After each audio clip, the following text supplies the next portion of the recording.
Okay, so this video is about diversifying the ETFs in one of my portfolios on Invest Engine. So I'm just going to walk through the ones that I have in here. So let's go for the NASDAQ first of all. I think I went over this in my last video if you want more detail. But this is the Tech 100 in the US. You can see the dividend yield here. It's paid quarterly. And this is the cost per year, which just comes out of the returns automatically, so you don't actually see, you don't have to pay for that, it's automatic. You can see the holdings, the regions and the sectors, like I showed you in my last video. Not going to go into too much more detail on that. Watch my other video if you want more info on that. I will just mention quickly though, to get the average yearly return, because that's all you really care about, is what's the average, because when you're long-term planning, you're looking over a longer timeline, so 5, 10, 20 years. So you can either go direct onto the sites and download their form for it, and it will tell you what the averages are over 1, 5 and 10 years. Or the way I do it is I just look at the timeline, so how many years has it taken this to grow by the 429%. So I take the 429% and then just divide it by the years, and that will give you the average return. Right, so the next one that I've got is the DAX, which is German companies. I added this one because I want to diversify a bit more and not be so much in America. It's a bit like the slightest thing in the news, and the American stocks can go up and down quite sporadically. So that's why I'd rather have a bit more in Europe. And you can see the returns here, 31.26 in the year. And I think most of the American ones are like 5 or 6% at the moment. So that's another reason I want to be diversified. And this is over, let me have a look at the max. You can see here, this is over a shorter timeline. And that's a pretty good return. So we can go down. There's no dividend on this one, and there's the cost.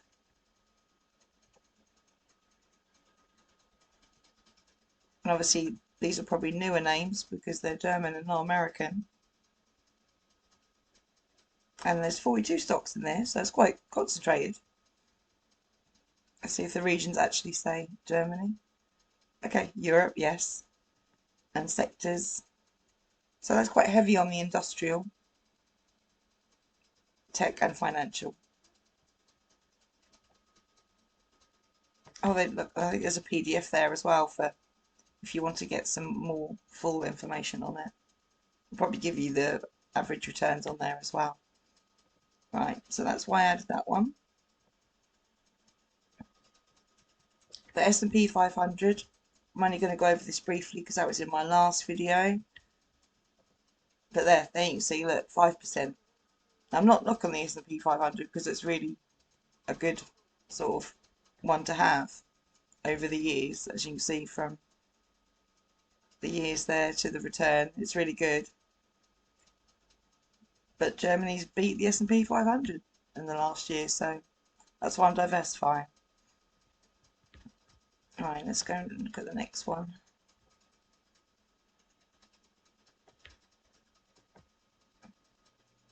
So this is the Spanish IBEX. In the last year, 31.95%, which is really good. Right, and you can look at the max there. And that's over the years there. then have a quick look at this one. So here's the description if you want to read it in more detail. I'm not going to go through all that, but you can go on and have a look yourself. You don't even have to sign up for Invest Engine to look at this. Just go on the Invest Engine site and then click on investments and then type in this little ticker symbol here, CS1, or you can type out Amundi IBEX 35. Either way, it'll bring it up and you have the same information, and that's without even signing up for it. So if you want to do some research yourself. So there's the cost.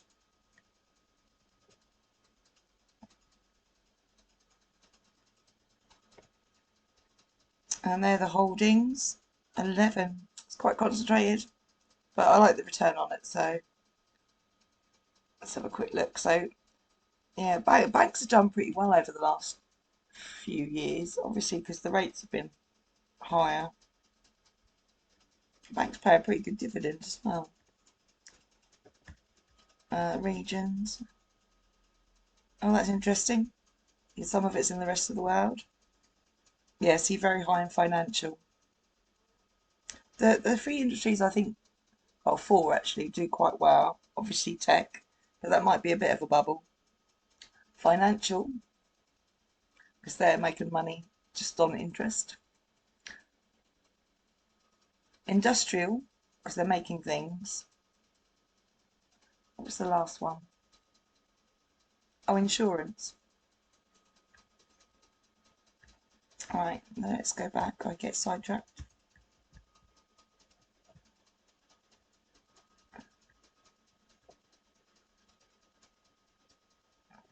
Right, North America. So this is a bit similar to the S&P. So again, 6%, but over the long term, you can see it's more than that on average a year.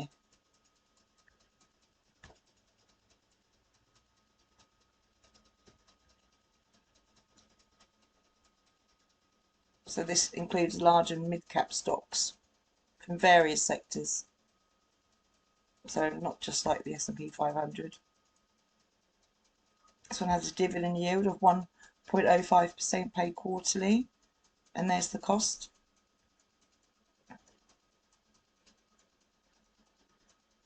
Usual suspects in there, 578 stocks.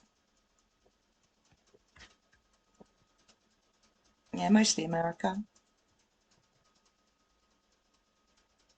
Yeah, industrials, tech, financial.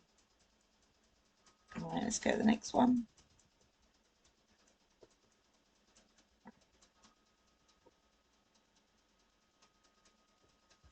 So this is developed Europe, excluding UK. So the yearly 6.86, doing a bit better than America. We are already halfway through the year though, so let's have a look.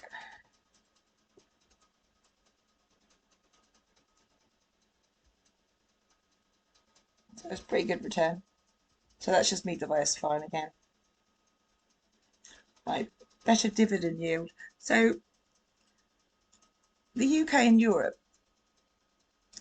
I don't know why, but they tend to buy higher dividends than American stocks. Not all American stocks, obviously, but you tend to get higher dividends, which is great. But then sometimes you don't get quite as much high price appreciation, so it's a bit of a trade-off. But I like dividends, so. And there's the cost. I'll have a quick look down here at the holdings. 383. And we'll look at the regions. So 85% in Europe, and the sectors, quite high in financials there. See, not much tech, not much consumer either, actually. That's that one.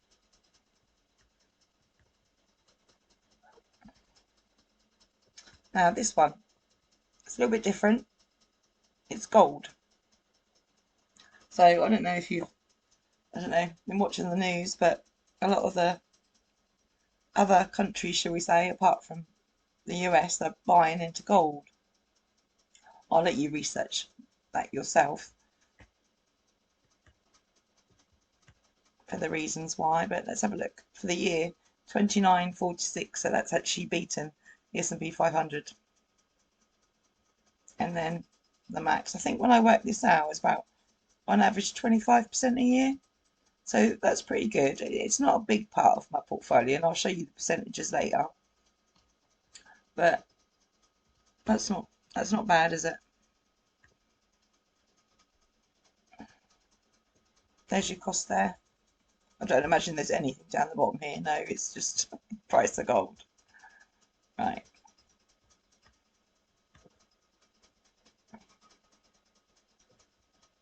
I've got North America here. Yeah, 6%. Sounds about normal. And these ones are just a different iteration of the S&P 500, really. You can see the price from there.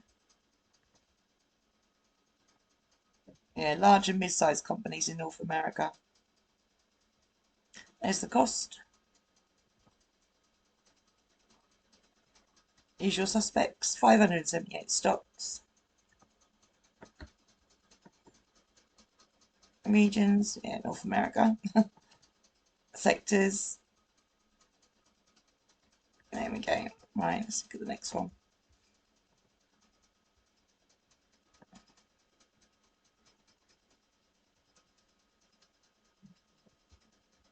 Right, FTSE All World. There's the yearly return.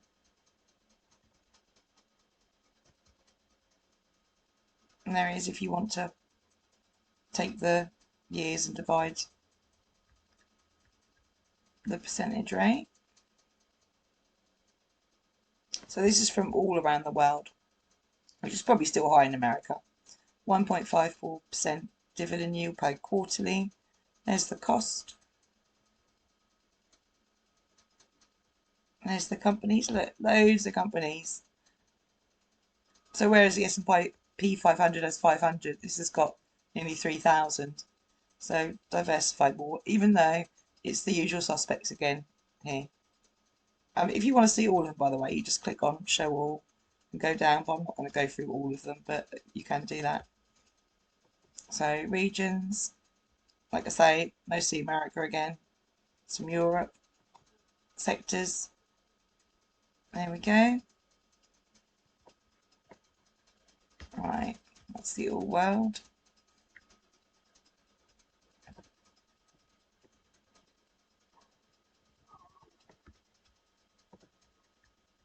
Let's go on to the next one. So this is the all world high dividend. This was in my last video. I'll just show you the yearly quickly again and the max.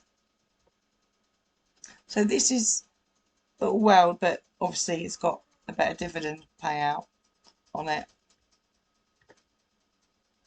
So 3.13% paid quarterly. There's the cost. And with all world, you tend to get different top ones, if you know what I mean. So there's 1,802 stocks. And you can see there, and just click on there, the bottom bit if you want to see all the stocks. So regions, still high in America, but you've got Europe, bit Japan. Sectors, financial, industrial, consumer, low on tech.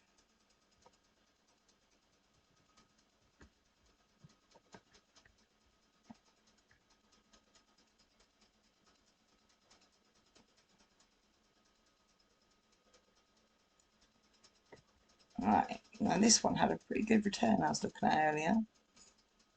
So 12% over the year, beating the S&P 500. And then you can see that's a short time. That's a pretty good return on that one. That's the largest UK companies. So a 3.85% dividend yield, that's pretty good quarterly. And there's your cost. And again, this is about diversifying. Because as you can see, that's done nearly double the S&P 500. So It's not saying it will next year. It's just diversifying. So completely different companies here. There's 100. Mostly UK, a bit of Europe. There's the sectors. Oh, mining. I wouldn't expect mining to be in there. Interesting. Healthcare, yeah, I expect that. Little bit of tech. Okay. Got the next one.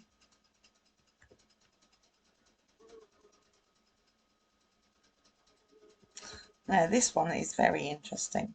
Well, I've got two IT ones.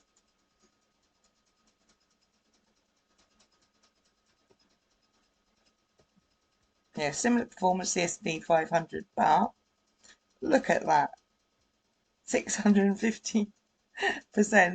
So it's making me Google because it's so high. Right, from 9th of May 2016. So if you divide that one, that will probably knock you off your chair. Right, so let's go down. So this is the technology part of the S&P 500. There's the cost, which is where most of the growth is coming from at the moment anyway. But this could be a bubble, so don't put all your eggs in one basket. Look how high concentration that is. That's a lot. That's a lot for those top three. There's only 71 stocks, but saying that, it's giving you a really good return. So regions, yeah, America expected. Sectors, tech and industrial.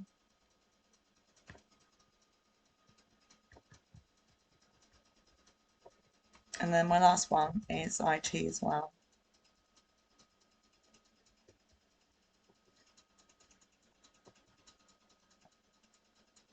So there's the yearly and the max. Yeah, so this one is over a short timeline on the history. But you can see that's a pretty good return.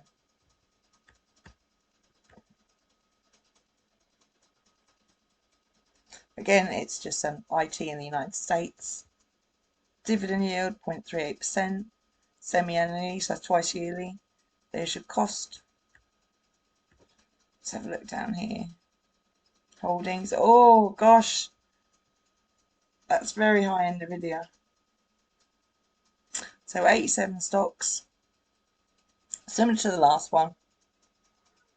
It's quite risky having that much in that concentrated in, fewer stocks, but it's a risk and reward, isn't it? So regions, America, sectors, tech and industrial. So very similar to the other one. And so let's go back. So what I did, I added these to from my last video where I just said 4, which was the NASDAQ, SP 500, All World and All World Dividend. As you can see from the ones I've gone through, like for example, Germany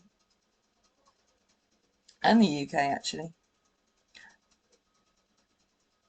they've got better returns. Now I'm not saying that they'll get that every year. It's just I'm not doing it for that. I'm doing it to be more diversified. So not putting all your eggs in one basket. So let's go over here. So you can see that the cost of because all the costs in here are all added up as one for the portfolio. So it's 0.21%. That's pretty good. That's probably cheaper than your pension if you want to go check that. Dividend yield of 1.51%. So I'll show you the percentages I've put these in. You don't have to do what I've done with the percentages. You could just leave them all equal weighted. So once you've added your securities, so say you've added 10 and then you push continue, it will do it automatically and do it equal weighted. But I've had a little fiddle. So I've got 15% in the NASDAQ, 15% in the DAX, 11% in the S&P 500, 9% in IBEX, 9% North America, 9% developed Europe, 8% gold, 5% North America, 4% all world, 4% all world dividend, 4% UK, 4% IT, and another 3% in IT. And as you can see, the balance is a zero here because the money that I had in here was in the fall that I previously did on the video. Now I've added the other ones in there, amended my percentages, and then all I did was rebalance. So I just clicked on the button here and just said rebalance portfolio, but it won't do it till the stock market opens. So it will sell some of these other ones and distribute it as per the percentages I've put in there. I've also set up a direct debit monthly savings plan for £200 a month. So that will go in there automatically. I've done this to both my ISA stocks and shares because when I do eventually want to take the money out, it's not going to be taxed. And you can put it in here and use it just as a savings account as well, because you can take it out whenever. So if I want to take this out next month, I'll just sell it and I could take it out. So it's not how you should use it, but I'm just saying that it's more accessible and you don't have to pay tax when you want to take it out. You can put it in your SIP as well. And then, like I mentioned on the other videos, if you put £100 in, the government will put the £25 in top up. I read how long it takes for that to actually hit your portfolio, and I think it can take up to 3 months, which seems quite a long time, but that's the government for you. So you will get it, but it takes a while to hit there. So, and I've got it in, like I say, I've amended the portfolios on both my SIP and my ISA. So this is not financial advice. I'm just showing you what I'm doing. And from the other video where it was just 4 ETFs, you can see that I've diversified more. And I'm just showing you what I'm doing. So don't copy it. Do your own research.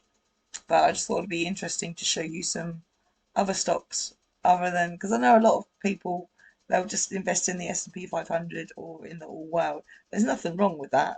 It's personal finance, so it's different for everyone. This is just what I'm choosing. I want to try and capture a more diversified market. So that's my plan. Okay, thank you.